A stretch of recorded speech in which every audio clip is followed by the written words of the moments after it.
to order on Monday, August 28th, 2025 at 6:02 p.m. Recording Secretary, will you please conduct a roll call? Yes. Youth Commission Member Luis. Youth Commission Member Munoz. Absent. Youth Commission Member Rodriguez. Here. Vice Chair Benitez. Here. And Chair Malfavon. Here.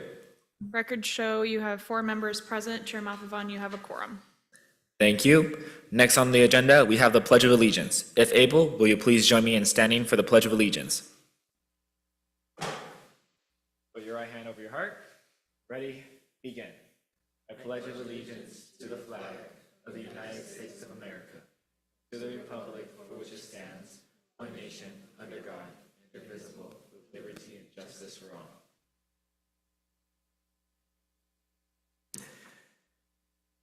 Now we have the Youth Commission training. I will invite Executive Director Hawk Scott to present.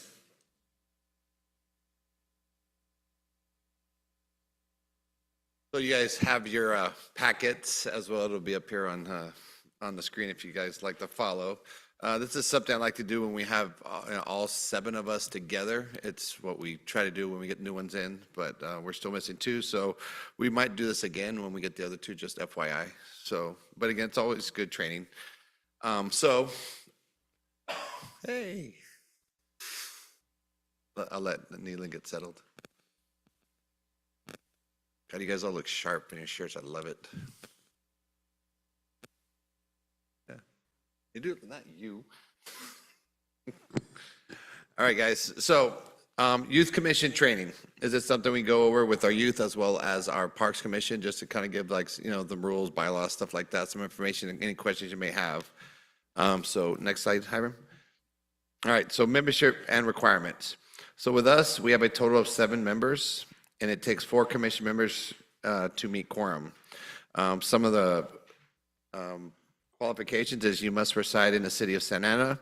You cannot be a treasurer or a political action committee, and as a member, you are prohibited from holding any paid office or employment in city government. So you guys are all fine. As you guys know, our meeting date, time, and place, it is the 3rd Monday of the month at 6 p.m. here at the City Hall Council Chambers. But as you guys know, every year we do the traveling ones that we will pick toward the end of the year, and we'll do the same, and I think that's a lot of fun. So we do 3 to 4 on the go, so we love those. Next slide. On responsibilities, you guys act in an advisory capacity to the City Council in matters that pertain to acquisition, capital improvements, rehabilitation, maintenance, parks, recreation, cultural, zoo, and facilities. You act as an advisory capacity and consider the proposed annual budget for the Parks, Recreation, and Community Service Agency and make recommendations to the City Manager and/or City Council. You act in an advisory capacity for the City Council in recommending policies and/or legislation on all matters pertaining to parks, recreation, and community services. You perform such other duties that may be directed by the City Council.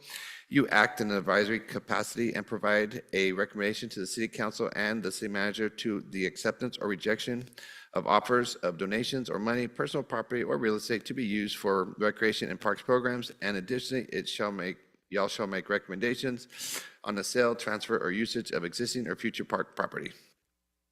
And last but not least, the Commission shall report annually to the City Council on its goals and accomplishments. Next slide, please. All right, so this is when we have the consent and business calendar items. So staff may present a presentation on an agenda item. On a consent calendar, items typically are voted on as a group with no discussion. There is some conflict of interest. If a youth commissioner has a conflict of interest, they will state it and will leave the meeting room before the item is considered. During discussion, the youth commission discusses the matter until they are ready to vote. There will be a motion by one of the youth council members, and a youth commissioner will make the motion to take the action on the item. Then we'll have a second by another youth council member, which seconds the motion. Then you will vote. The recording secretary asks youth commissioners for votes by a roll call. And then the voting results, the recording secretary announces the results of the vote. A majority vote rules, a tie or minority vote fails. So in y'all's case, it'll be 4 passes, and if anything other than that, it'll fail. 4, 5, 6, 7 pass. Informational items. Staff presents a presentation on the item. There will be a discussion. The youth commission members make comments and/or ask questions on a presentation. And last but not least, no action is taken as these are informational items for the youth commission. Every July, we do a electing of a chair and vice chair because that also coincides with the our fiscal year. So this is how this works. I know we've already done it, but for future, because you guys will be here for multiple years, every July we do this. So we will have opening nominations, and the current chair or designated representative opens the floor for nominations for the chair position. Receiving nominations. Youth Commissioner members can nominate themselves or another member for this position. A nomination needs a second to be accepted and eligible for vote. Closing nominations. The current chair or body conducting the election will typically ask for any further nominations, and if none are forthcoming, close the nomination process. Voting. A vote is then taken for each nominated candidate in the order they were nominated. In this case, majority vote. The candidate who receives the highest majority vote of the members present and voting is elected as new chair. So on this one, let's say we do have two separate votes, and let's say one gets 5, one gets 6. 6 will, of course, win. So you take votes on every single one. And then last but not least, we have the transfer of leadership if applicable. So once a new chair is elected, they typically assume leadership of the meeting and then proceed to entertain nominations for vice chair following the same procedure. So once a new chair is elected, then we will go through the same process to elect a vice chair. All right. As you can see, these are our current membership, which is you guys. So you guys all know your name and which ward. So Wyatt, you're with the mayor. Mercy, you're in Ward 3. Jesse, Ward 4, and Neelan, you're at Ward 6. Currently, we have 2 vacancies in Ward 2 and Ward 5. So hopefully we can get those filled as soon as possible. All right. Questions?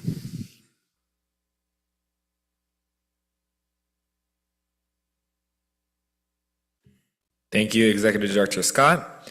Next, we have the zoning code update presentation. I'd like to invite the planning and building senior planner, Siri Champion, to present. Thank you, Chair, Vice Chair, and Commissioners. It's a pleasure to be here tonight with you. I'm excited to hear from you about this project. It's going to look a little bit different from the items that you usually see because this has to do with private property rather than public facilities. I like to bring this kind of topic to youth because this is about your future. So what we're going to talk about is what the city looks like 30, 40 years from now. So I'm going to ask that you imagine yourselves 30, 40 years from now. You've got kids, you might have grandkids. What's the city going to look like? Right? I see some smiles. It's hard to imagine, isn't it? Well, we have flying cars, who knows? But we need to think about what the city will look like and how it will grow between now and then. So let's get started with a little bit of background. So a zoning code, you can go to the next slide, is something that we put together and we adopt as a city because good codes make good communities. When you have a zoning code, you have nice looking buildings, you have places for people to live, you have places for people to work, and you have a combination of uses that work together. So how many of you are familiar with industrial land? Yeah. So industrial land, do you want to have it situated right next to where somebody lives? Not necessarily. So the zoning code is about making sure that uses work together. Let's go to the next slide. We do this by establishing a map that shows different types of land uses across the city. So in the map, you can see an example. We've got residential uses in yellow and reds. We've got commercial in pinks and purples. Industrial land is gray. And then we have other categories like open space, which you all comment on throughout your course as commissioners. We'll go to the next slide. So the zoning code is intended to achieve a vision for the city. How many of you know what the vision for the city is? I've never thought about it, maybe. Let's go to the next slide. So the vision includes several different things. First of all, we want to preserve our neighborhoods. How many of you like the neighborhoods that you live in? Do you want to keep them nice? Yeah, so we have codes that regulate what can be built in different neighborhoods so that we keep residential neighborhoods that are low scale, like 1 and 2 stories. We keep them that way. And then we have higher density development or taller buildings in other areas of the city. So we'll go to the next slide. Another thing that's a vision of the city is to promote jobs and industry. How many of you want to have a place to work in Santa Ana in the future? You got to pay for those kids and grandkids, right? Then the next thing is we want to see vibrant corridors. So we want to see places where you can go out to a restaurant, go out to see a movie, go out for drinks with friends, because this is going to be 30 or 40 years from now. So we want to have places where people can be entertained, can work, can get services, and can do a variety of things like that. We'll go to the next slide. So as part of the zoning code update, we talked to community members throughout the city about how they want to see the vision achieved. So we had workshops, we had study sessions, we had interviews with a variety of people, and here are some images that you can see from those events. And in the next slide, we'll see what kind of themes we heard from community members. And I'm really curious to hear if these are consistent with concerns that you all have. One of the concerns or interests that people had was creating these vibrant, walkable, mixed-use places. How many of you see yourselves as owning a car in 30 or 40 years? Yeah? Not everyone your age is interested in having cars and pictures themselves actually using driverless vehicles, right? So having places where people can walk and having places where people can do a variety of things like live close to the coffee shop is important to community members. We'll go to the next slide. So in order to achieve this vision, we picture corridors where we have tall buildings like the one on the left, which with apartments or condos where people can live, and then a coffee shop or a restaurant or a massage place on the first floor. You can see a couple of other examples of mixed-use projects and areas. Does that make sense to you, what a mixture of uses might be? Yeah. Do you picture yourselves ever living in an apartment above a coffee shop? You always want to live in a house. Yeah. Yeah, everybody has different preferences, right? So some people want to live in this environment and other people want to live in those residential neighborhoods. So we need a combination of different options for people. We'll go to the next slide. The second theme that we heard about was wanting more open space and housing. How many of you have heard that people want more open space in the city? Yeah, it's an important piece. And then having more housing. How many of you are familiar with the high cost of housing? So if you have more housing, then housing costs come down and you have more options for different people. So in terms of achieving open space, the zoning code can't provide for parks on public lands like you're used to seeing. And because we're park poor and we have limited space to develop parks, the zoning code talks about having privately owned open spaces that are accessible to community members. So if you think about it, a park-like environment within the development of maybe a housing complex that can help fill in the gaps where we don't have public parks throughout the city. Another piece that's important to people is having nice looking buildings. So we've got design standards built into the zoning code so that you've got good colors, you've got good materials. It doesn't look like a blank wall. Are any of you interested in architecture? No? So maybe you don't care about the look of buildings. Or do you? Yeah, we all want nice buildings. And then in the bottom left-hand corner, you can see residential neighborhoods that are small scale abutting against a high-rise building. Do we like that? Small scale neighborhoods next to high-rise buildings, many people don't like that. So what the zoning code does is it proposes for a transition. So you go from short buildings to mid-rise buildings to taller buildings so that you don't have people peering into your windows from a higher apartment building next door, and it just feels more comfortable and looks nicer. We'll go to the next slide.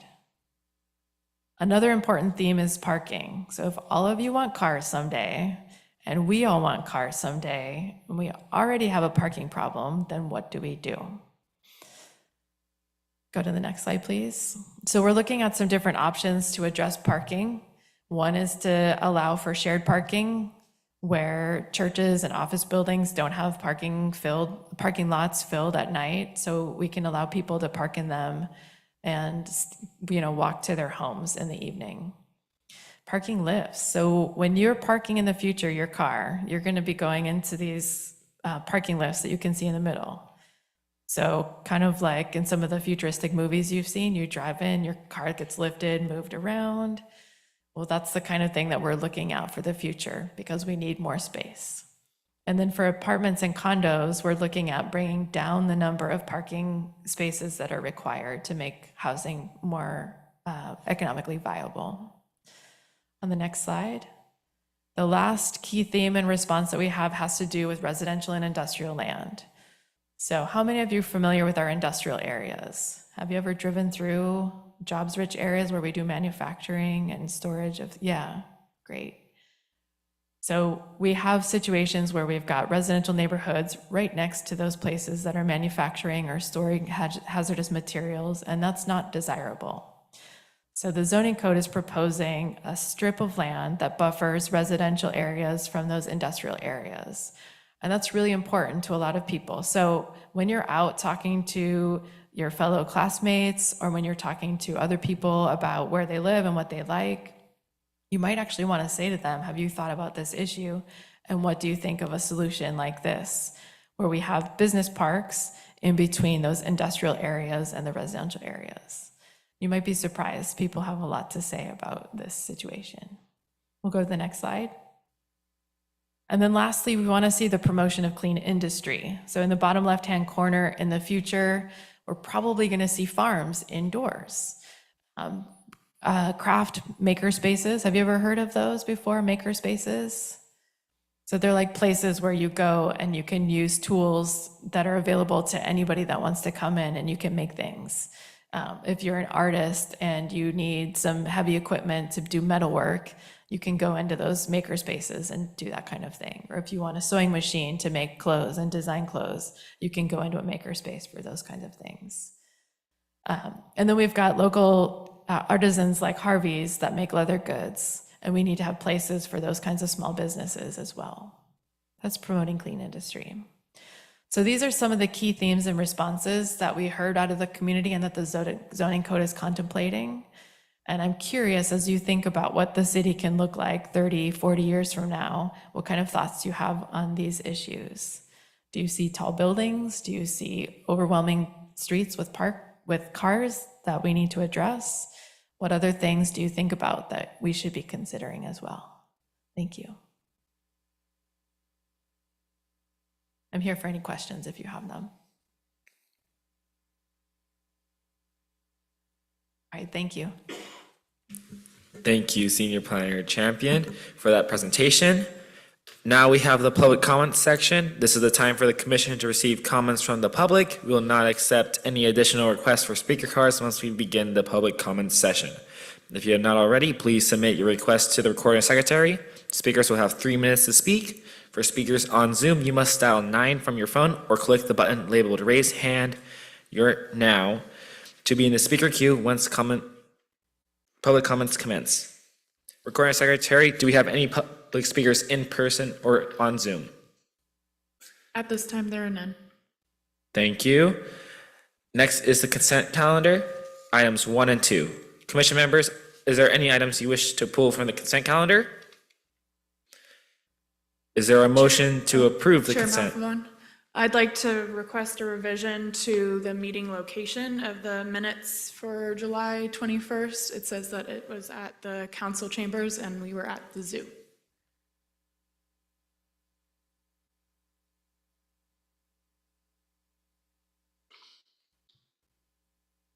Thank you. You can make a motion to approve the minutes with that revision. All right, I may like to make a motion to have that change in the minutes. You want to make a motion to approve the consent calendar with the modification by Recording Secretary Wayne? Yes. Do I have a second? I second the motion. Recording secretary, please conduct a roll call vote. Motion by Chair Malfavon, seconded by Vice Chair Benitez to approve items 1 and 2 of the consent calendar with the revision from the recording secretary. Youth Commission Member Luis.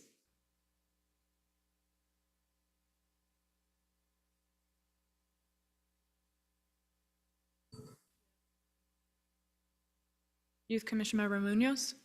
Yes. Youth Commission Member Rodriguez. Yes. Vice Chair Benitez. Yes. And Chair Malfavon. Yes.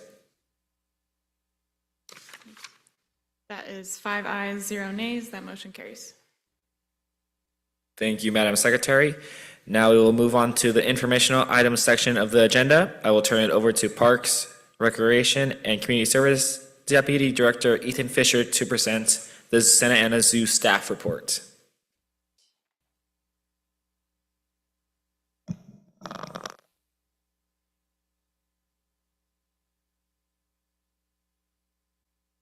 Oh, there we are. Good evening. Happy to be here again and see you again. I will go through a quick report about what's going on at the zoo, our informational report. One thing that is open right now is the butterfly exhibit that continues through September. There's a QR code when you walk in the zoo, you make a reservation, get on the wait list. There's no additional fee, and it's been quite popular as it's been open for the last few months. We have a few new animals at the zoo. One of them is Kenobi, a black and white colobus monkey. In addition to Kenobi, who's a primate from Africa, we also have a Saki monkey that just came to us from the LA Zoo, and also a red-rumped agouti, which is a little rodent from Central America. So we have a few, every month there's something that comes and goes. So we're always working with different zoos and facilities. Some different improvements that are going on in the zoo. We'll talk about a couple different things. This is in the children's zoo area.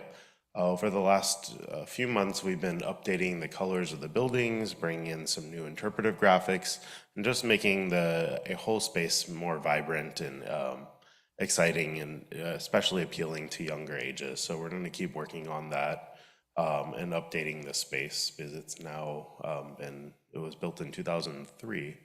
Which is hard to believe because I remember when it was under construction. But so that's what's happening in the children's zoo. And then we have a number of other projects that are going on throughout the zoo. A big one that's been happening at the north end of the zoo is we've been modifying some of the older primate habitats.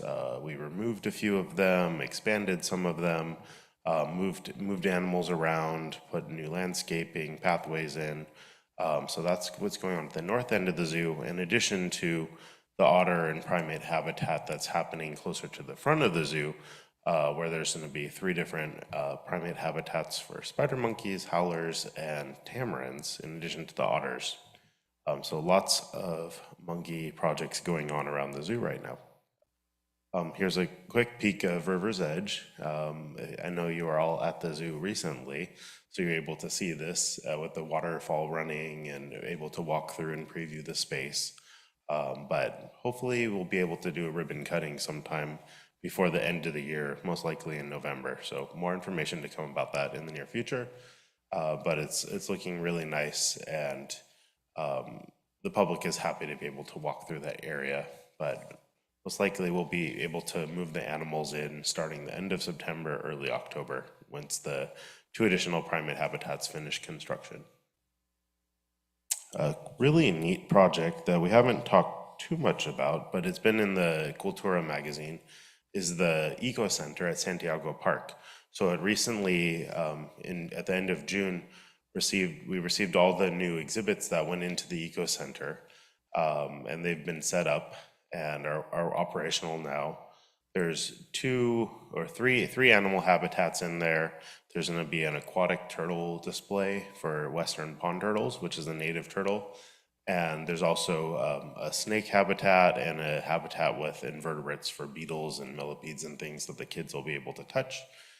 So those are not up quite yet. They're installed, but not functioning with the animals yet.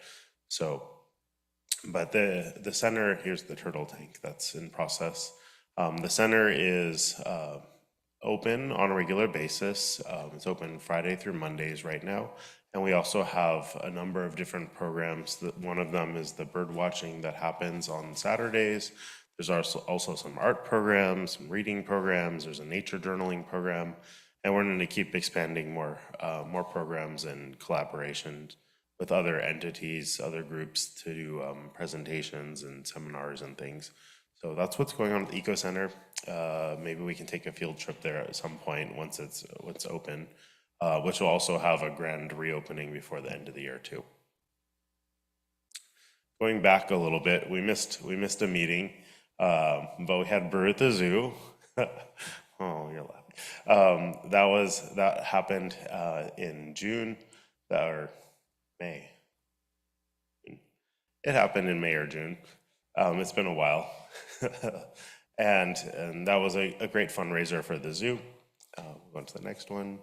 And then this past weekend on Saturday was the Zoofari, which is our biggest fundraiser event. And it raised about $250,000, almost $300,000. And we had over 350 guests attend the fundraiser, which I think is probably one of the biggest ones we ever had. And lots of donated items, auction items to help benefit the zoo. So that was an exciting event just this past Saturday. And what else? I always include this in here somewhere. There's always opportunities for volunteering at the zoo. We have individual volunteer opportunities for all different ages. And then group volunteers throughout the year. Sometimes organizations will come in with a request where they want to do a project. So sometimes they help out with special events, or we have other projects that come up throughout the year. So always an opportunity for people to get involved. And a lot of the team members started as volunteers and then end up in different positions, either with our organization or move on to other facilities. So it's a great way to get started. What else do I have? Couple other projects. One other project that's not reflected on the slideshow, our pathway project's under construction right now. If you come in the zoo, there's some fencing and you have to kind of walk around the side.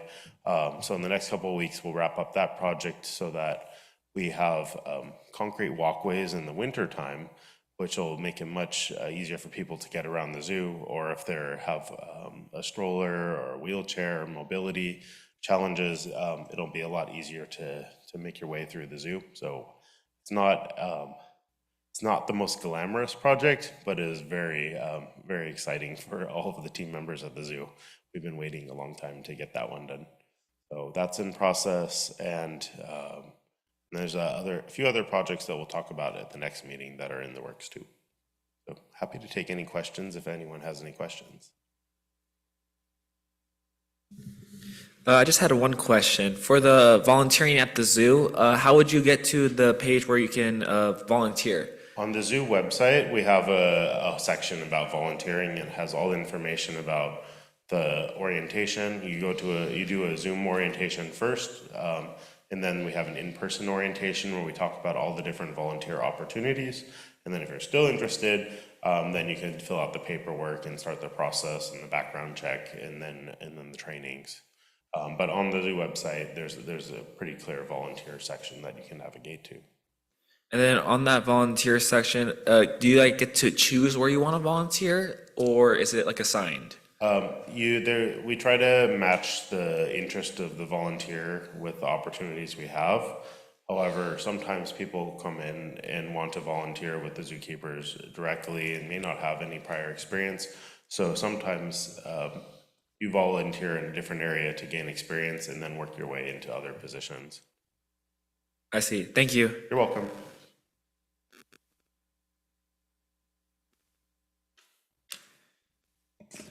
I have a question. For the monkeys, are they sorry. You mentioned that there's 2 new monkeys and then I forgot the third animal. An agouti, it's a little rodent. And then we also received, so that wasn't all the animals. There was the 2 monkeys, and then we also received 5 additional confiscated spider monkeys from another zoo in Texas, which are going to be in the River's Edge habitat ultimately. So that's maybe a presentation we could talk about in the future, is our involvement with supporting confiscated animals and providing long-term homes for them.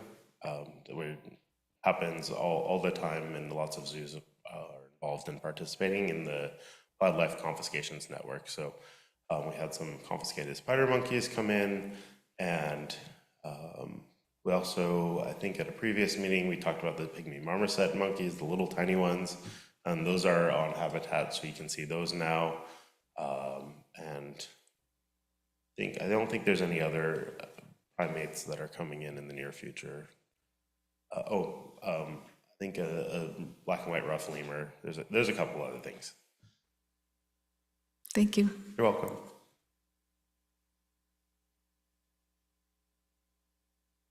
Oh, thank you.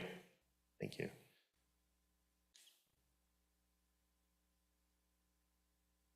Thank you, Deputy Director Fisher, for that presentation. Next, I will invite the Library Services Director, Brian Sternberg, to present the Santa Ana Public Library Staff Report.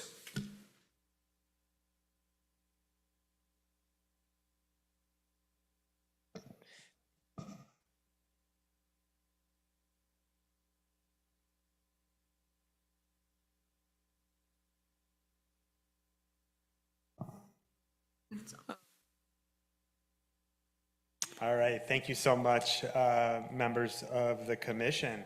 I'm excited to present to you a brief report from the Santa Ana Public Library of all the great things that are happening currently in terms of programming, facilities, and projects that we have underway. First, I want to give you a bit of an update on our Santa Ana Public Library Reimagined. That's what we're calling our capital improvement projects for all of our facilities.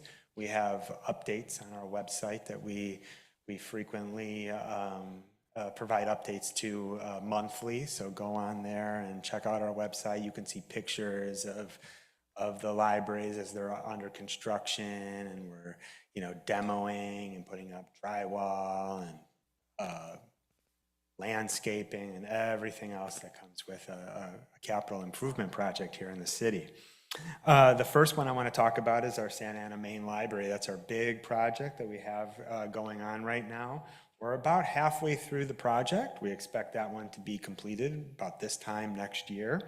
We're currently finishing up demolition. That means demolition means outside. You can see it as you drive by or walk by the main library. It is being prepared for new landscaping, new site utilities, things that will bring water into the building and make sure our sewer and plumbing and storm drains are all working correctly, electrical, all the utilities that we get into our homes also come into our main library. So we're getting the site ready for all those things, and we're also taking down walls inside the building and reconfiguring it, because what we're doing is a historical renovation that's ultimately going to make our main library look a lot more in terms of layout like it did when it first opened back in early 1960. So it'll be really exciting to see it once it sort of becomes alive again, but in a sort of an old new way, because we're going to have new technology in there, all the latest and greatest in terms of gadgets and opportunities for programming. But as you walk through the building, it'll feel more like, in terms of design layout, like it did generations ago.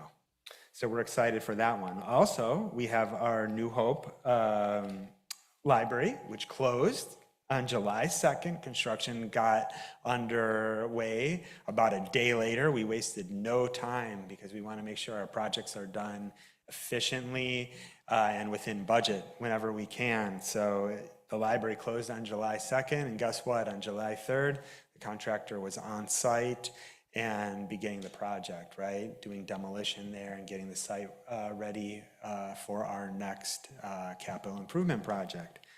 So New Hope is the last one to get going. We're expecting that one to be completed sometime spring of next year as well. Well, what did we do when we closed New Hope? We opened Delhi because we didn't want to lapse in service, and we always wanted to make sure we have at least one physical location operating in the city where people can go in and attend a program, check out books, get service from our staff. So we had a Delhi ribbon cutting on August 14th, which was really great. The building, though, the library itself, has been open since July 3rd. So it's been open for a little while. It's been an opportunity for us to kind of, work out all the little details and bugs that you have when you open up a new facility. So it was great to be able to do this this ribbon cutting, a little ways after we initially opened to the public. But we opened because we didn't, like I said, we didn't want that delay in service. So we had a great event at 4 o'clock, and this past Thursday, August 14th. And guess what? We're going to have another one because our Jerome Park Outdoor Library is about 99.9999% complete. We're just working on some punch list items, and punch list items are those little last things that you got to get done with your general contractor right before you open up a new facility or a new park, whatever it might be. It happens across all projects. So we're working on those. We're finishing it all up. And guess what? On August 21st, this Thursday at 4 o'clock p.m., we will have a ribbon cutting, and we hope you all can attend. I know our executive director of Parks and Recreation sent out an invitation for you guys for that today as well. So please join us there. It should be another great event out at a park. And this will be a first for Santa Ana, and I think a first anywhere that I know of where we are truly building a sort of everything that you would need in a indoor library, but outside in the park. So you can attend a program, get on Wi-Fi, check out a book, read a book, do all those things, learn right there, but outside. So you just don't have the walls around you, but you can truly do many, or if not all of the things you might be able to do inside one of our brick and mortar locations. With that, I want to move on to some of our great programming that is coming up in the month of August. And I want to focus this month on some of our computer and technology workshops because we do a lot of those.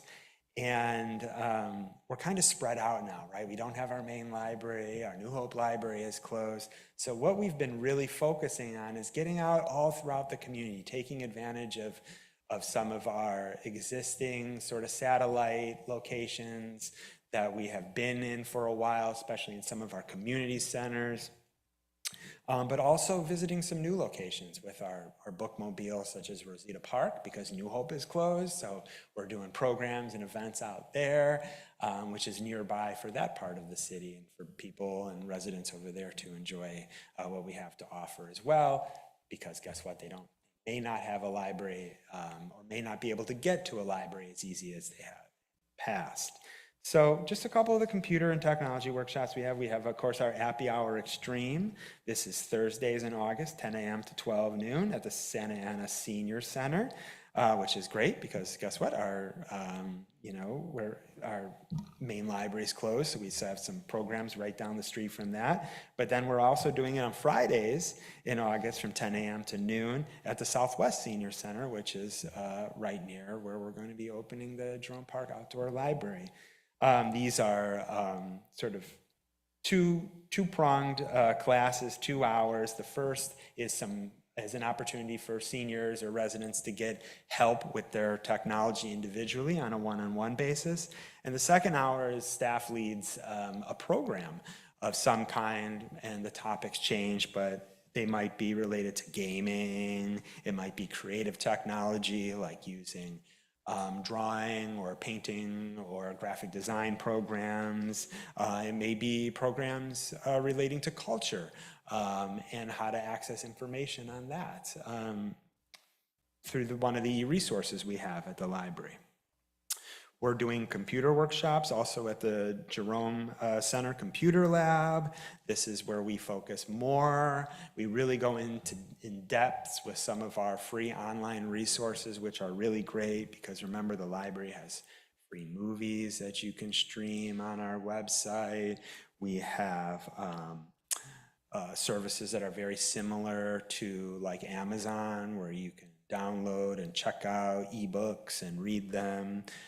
A lot of supplementing our physical collection, which because our main library is closed, is now in storage. So we're really trying to offer a lot of opportunities to digitally check out books and read ebooks and things like that. So we have classes on how to use these things and how to use these programs and the resources that we have on our website.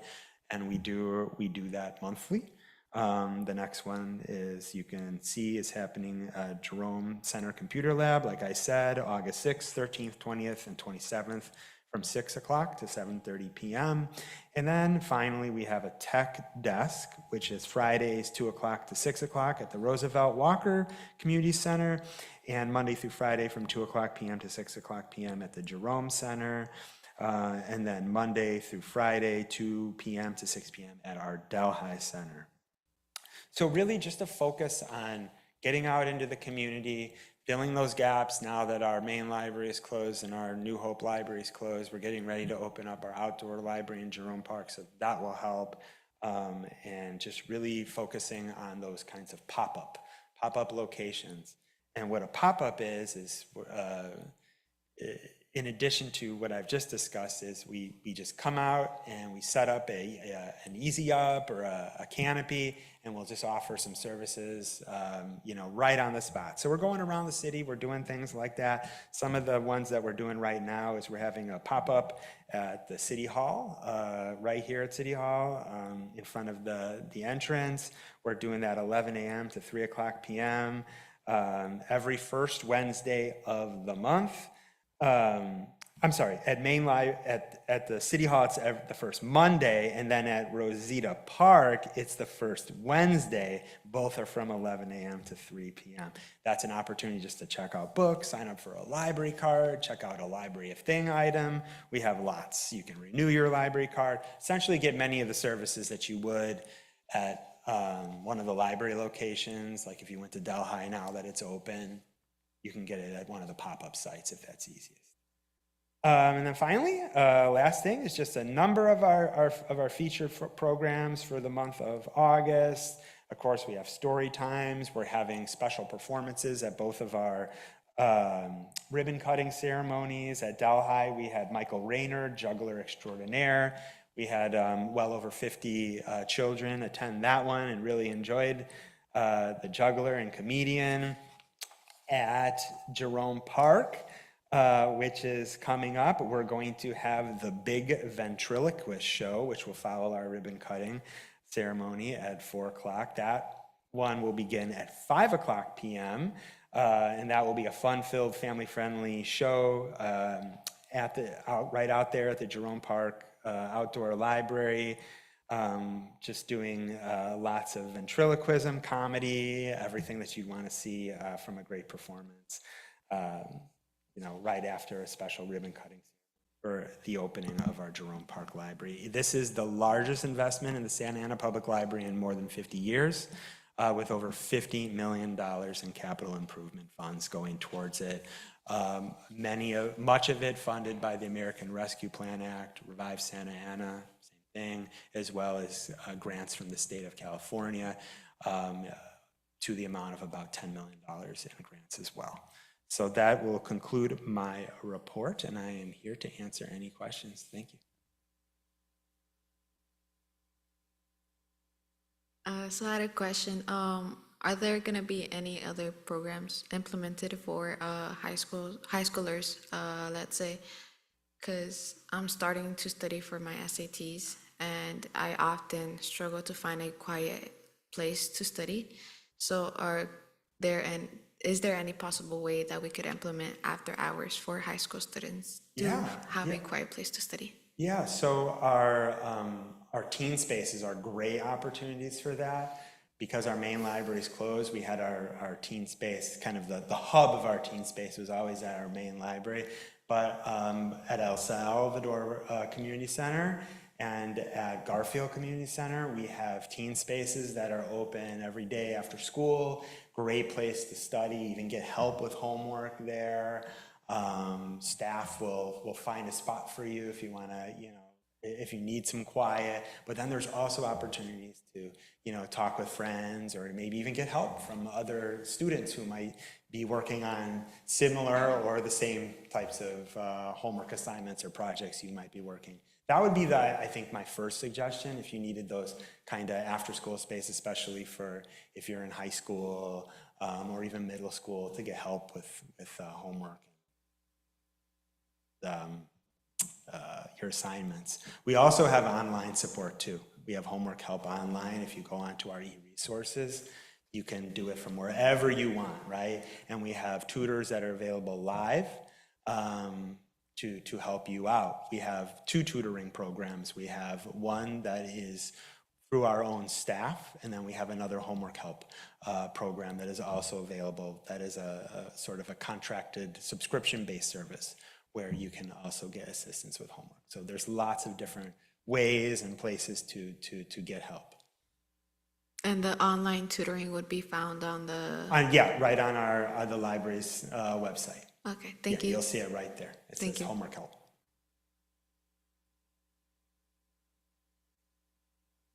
Thank you, Director Sternberg. Now I will close the meeting with any closing comments. Executive Director Hawk Scott, do you have any closing comments? Sure, just a couple of things. Like Executive Director Sternberg said, we did send out the invite for you guys to join us on Thursday out at Jerome Park. We hope you guys can make it out there. So again, all the details are in the email, and if not, you can all reach out to me. As most of you guys did attend on Saturday, thank you guys for showing up and seeing what we do out there.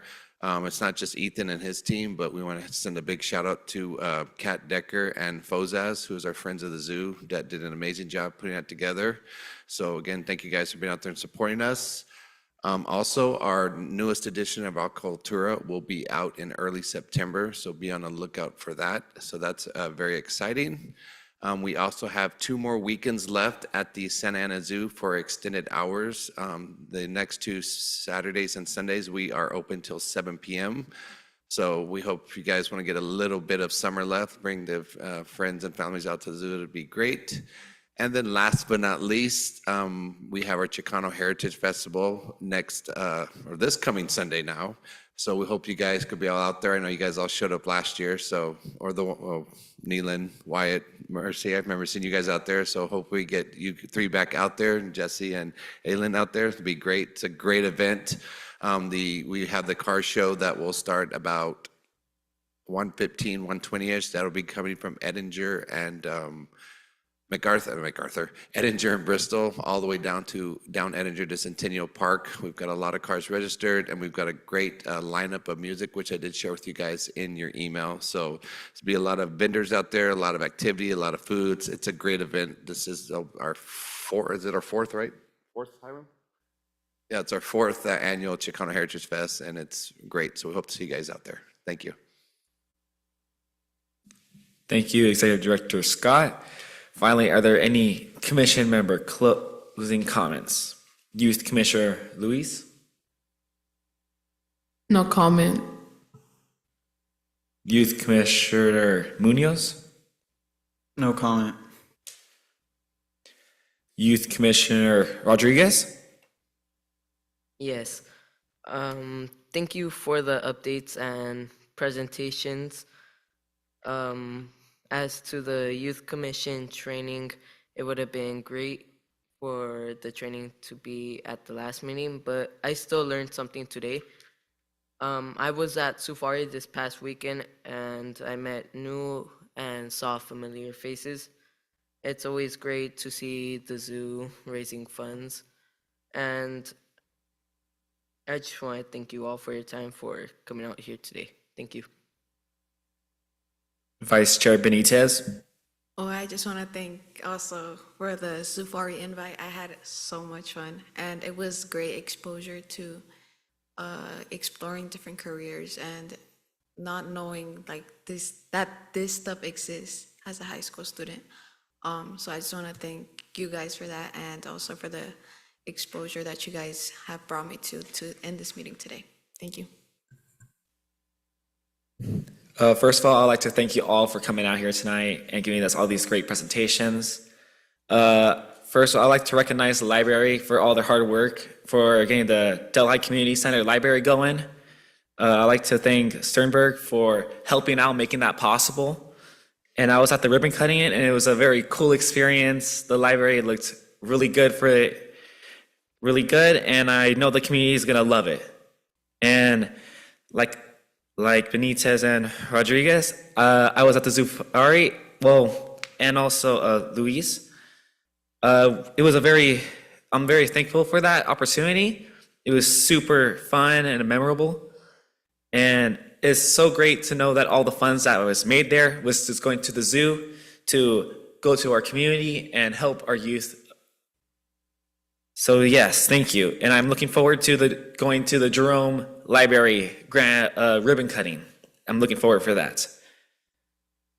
Okay, so now the next Youth Commission meeting is scheduled for Monday, September 15th at 6 p.m. at the City Hall Council Chambers.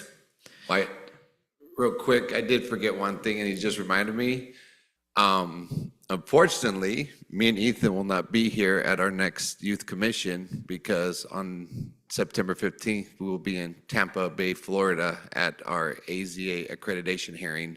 So I hope to come back, and we are very confident that we are going to come back with our accreditation back. So that's something to be very, very proud of as citizens of Santa Ana, of what your zoo team has done. So I look forward to seeing you guys again and reporting back that we just got our accreditation back. So it's a great honor. It really is. And you guys were out there. You saw the team. They bust their tail for what they do out there. And what's coming is going to be amazing. So you just got a taste of what you saw. But there's so much more coming to that zoo. So just wanted to remind you. So thank you. Yep. Sorry. It's all good. All right, so the next Youth Commission meeting is scheduled for Monday, September 15th at 6 p.m. at the City Hall Council Chambers. Before the commission, I hereby adjourn the meeting at 6:54 p.m.